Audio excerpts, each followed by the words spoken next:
好多朋友都关心我们开的穿的有点厚，我也是好多年没有袜子了，慢慢摸索。有时候看到袜子给他脱一件，拿下来他都流鼻子。我们开开从小就有点怕冷。好。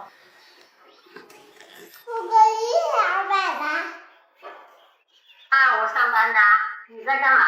在看你。我也想你啊。不管是这个。我真的看到红烧啊，上班的啊。你给姑姑说回来吃，来手机给我，孙子熟的吗？咋的？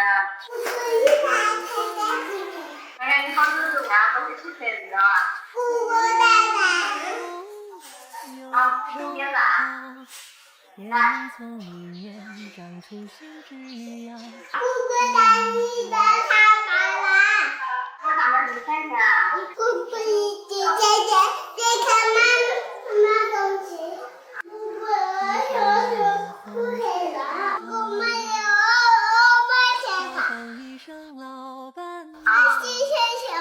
好，我明天给你单，我就给开洗手。老公，厕所的抽纸快用完了，我去买点啊。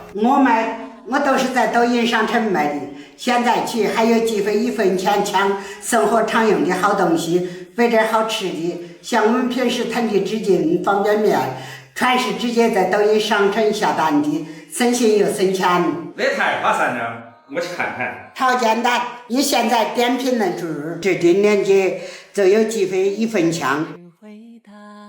里面都是平台挑好的平价好物，而且我还给朋友们额外赠出了楼市污染达人专属券，赶紧去看看吧。常累起来了，你把那个盐辣子给我这边吃啊吃。好，心事想好的，把爸爸留到污染地省水。奶奶你怎么的？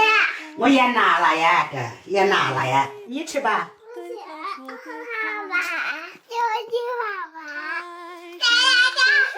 好，我明天喊你睡觉，觉在里头啊。有人看我哄你睡觉啊。我看到有。你看多肉啊。多肉它出来了。我先做2罐棍，没得了再做。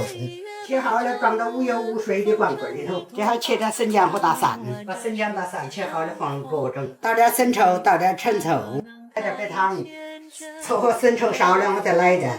适量倒点好油，锅子烧点热油，油烧开，关小火，把发酵炸香。这样把它泼到调料里凉嫩，凉嫩了我把它倒进来，盖点宁筋把它舀润。